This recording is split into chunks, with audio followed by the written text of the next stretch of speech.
Hey guys, welcome back to another Leeds Everyday broadcast with me, Matt Hodkinson of Influence Agents. And today is all about technology. If you follow us on the Leeds Everyday hashtag and here on Periscope every day, I talk about the 5 key areas to get more leads every day into your business.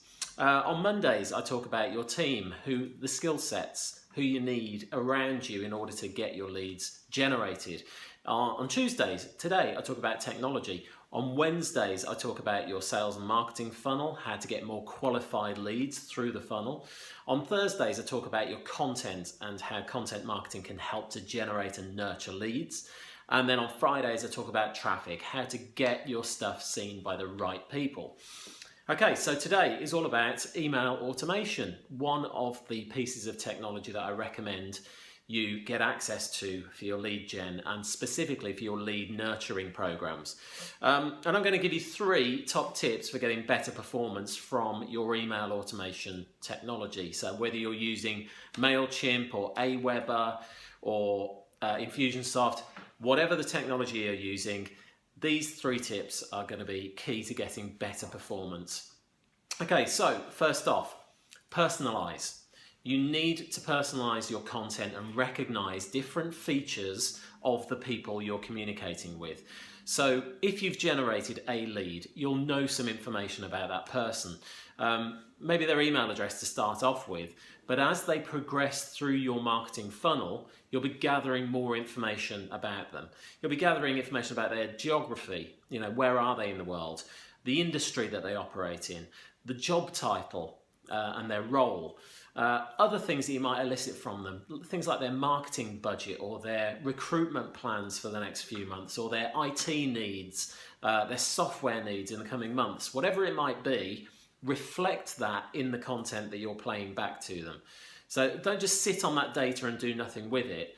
In your email follow-ups, use the personalization features to drag in information that you've got on that contact record and use it as part of the conversation. So it's more relevant and people are more likely to convert as a result of that.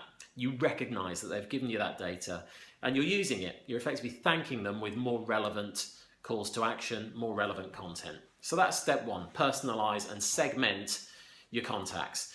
Tip 2, don't make it look like an automated email.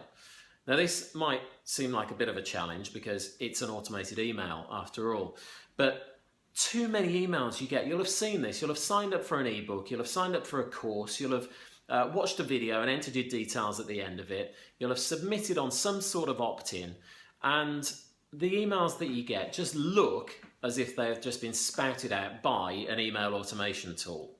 Now, of course, that's what you're going to be doing, but it doesn't mean that you have to just go for the run-of-the-mill email, the standard format that everybody else is doing. Make it look like it's come from your desk. So for starters, some tips on this. First of all, your personalization is part of that, by the way, because you call the person by name because you've got that in their contact record and you're reflecting some of the features of the email. So even in personalizing, you're going to be making it look a little less automated. But do some of this stuff. Put an email signature on it. Make it look like it has actually come from your desk. Don't worry about overtly styling your emails. Don't worry about the banners. Don't worry about the logo and all of that stuff. Don't worry about HTML templates and having a non-HTML version.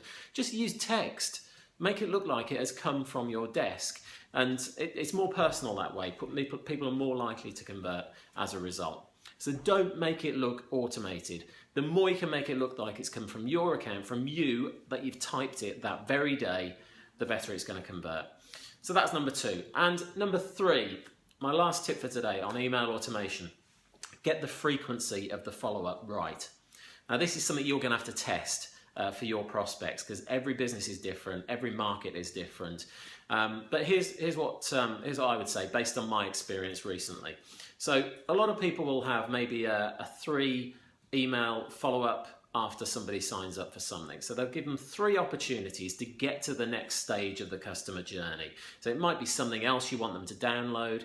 It might be what Ryan Deiss would call a tripwire, a low cost, like $7 report or a tool that they can download and that you're promoting via emails. So give them at least 3 opportunities and make sure you've got 3 follow-up emails. Maybe try 4 or 5, but don't be in their inbox too often. This is the sequence that we follow at Influence Agents for a lot of our clients. We leave it a couple of days after the sign up before we send them email number 1. 2 days. 5 days after that is when they get the next follow-up email. Now that reflects the fact that people do take a while sometimes to get around to those emails in their inbox. They might be in training sessions, they might be out on site with a client.